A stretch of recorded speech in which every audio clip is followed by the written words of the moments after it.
نحن لم نعد نشرب. إذا ما احتجنا إلى شيء سنطلبه. تظهر مؤخرا علامات تغيير عليكم. سمعت بأنكم تجمعتم معا في الساحة. وهل من اعتراض؟ لا اعتراض، فقط أردت أن أفهم ما تفعلون. كما تعلم نحن نصلي ونقرأ القرآن أيضا ونتحدث. حسنا تقبل الله. أتمنى لو بإمكاننا أن نفعل مثلكم. ومن يمنعكم؟ نحن لا نستطيع أداء صلاتنا لأن علينا أن نتعامل معكم. أنت بالفعل واجهت المشاكل. أصبحت ثريا من مالنا، وبالطبع لا وقت لديك للصلاة. لا تدفع صبري إلى النفاذ فيبدو أنك قد فسدت. كيف حالك أخي كمال؟ أنا بخير، وأنت كيف حالك؟ ألست ضجرا يا أخي أحمد؟ الحمد لله، أنا لست ضجرا، فالله هو معيني. أردنا الحصول على إذن لك بالخروج، ولكننا لم نستطع الحصول على موافقتهم. إنما كن مطمئنا، لا تهتم، سوف نظل نحاول. بارك الله فيك، فأنت تعمل بعناء من أجلي. بالطبع علي أن أساعدك، فأنت أحد إخوتي، وأنا لا أطيق وجودك هنا في هذه الأوضاع الصعبة يا أحمد. سنخرج من هنا معا بإذن الله تعالى. أريد رؤية ابني. قلت لك قبلا إن ذلك غير ممكن. لماذا غير ممكن؟ أهو أمر الله؟ يبدو أنك متوتر أيها العجوز. ما السبب الذي يمنعني من رؤية ابني؟ إنه خلف هذه الجدران. اذهب أيها العجوز. إذا لم أجلب مالا فسأكون مشاكسا. إنه ابني وليس لك حق أن تمنعني من رؤيته. حرس. نعم. اتركوني أيها اللصوص، اتركوني.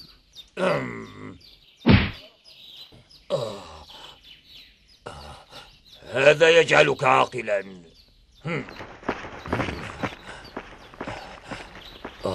أيها المحارب البطل في الأيام الخوالي، انظر إلى ضعفك. عندما تخليت عن سيفك أصبحت ألعوبة. يا إلهي أعطني القوة لأحارب هذه القسوة. إنني بحاجة لعونك يا رب، أعني.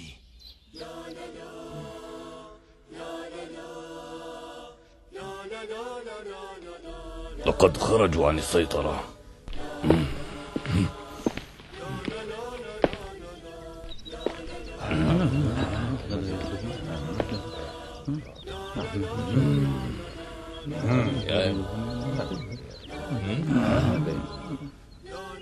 من الآن يحظر جلوسكم هنا معا. ولماذا؟ ربما تعدون خطة ما. إن كنت تشك في ذلك فتعال واجلس معنا. لدي مهام أكثر أهمية. إن وظيفتك هي مراقبتنا. إن كنت تشك بنا فابق معنا. هل تعادونني أم أنني قد ظننت ذلك؟ علينا أن نعيش وفقا لأهوائك حتى ونحن سجناء؟ أنا أملككم جميعا. أذكركم أنكم في سجن ظهر، والكثير من السجناء لم يغادروا هذا المكان إلا وهم جثث، لأنهم لم يتبعوا القواعد. تعرفوا بأننا لا نخشى زهر. من الممنوع أن تجلسوا هنا. أنا لا أقبل هذا المنع أبدا. سجنوك فما هنت بيوم حين بدا الكفر. جنود، خذوا هذا الرجل. هيا. حتى في الزنزانة أنا حر بأن أقول ما أريد.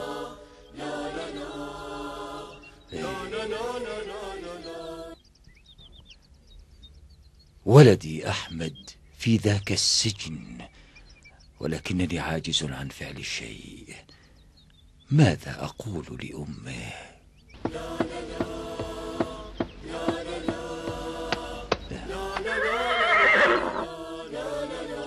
السلام عليكم.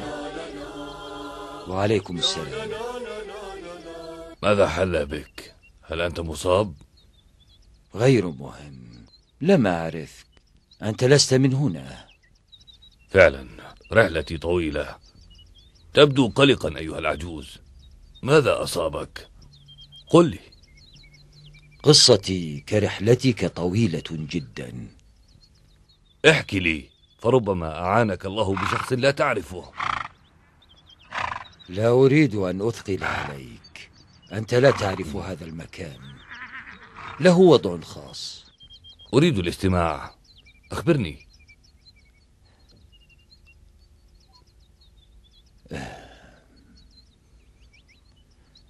ابني عمره 13 سنة، ولكنه الآن في ذاك السجن. قال لزهر بأنه مخطئ في وجهه، فأدخلوه إلى السجن دون أي تحقيق. سمعت بالملك زهر، ألم يفعل الناس شيئا؟ لا يقدرون على شيء، ولا أحد يحبه، إنهم عاجزون. وضع صعب. هل أقايضك؟ تقايضني؟ وكيف ذلك؟ أنا سأنقذ ابنك، ماذا تدفع لي بالمقابل؟ لا يمكنك النجاح. ماذا ستدفع؟ لن تنجح. ماذا ستدفع؟ أملك حديقة وخروفين وكوخ. احتفظ بالكوخ، أريد الخروفين والحديقة. بوجود المئات من الجنود سيكون صعبا. لن أكون وحيدا، أريدك أن تفعل شيئا. ها؟ إذا أردتم أن تنجوا من زهر فإن على الجميع أن يبذلوا جهودهم. يجب أن تقفوا في وجهه، عليكم أن تكونوا يدا واحدة. لا أحد يجرؤ على ذلك. طالما لا يجرؤون فإن زهر سوف يسحقهم. قل لهم هذا. أنا ذاهب الآن، سأعود مع أصدقائي، نلتقي هنا بعد 3 أيام. ليس بوسع الوعد. فقط قل لهم، لا تجبرهم على الالتحاق بك. ولكن زهر يلاحقهم، إنه يراقب الكل. لن يطول عمره ليفعل.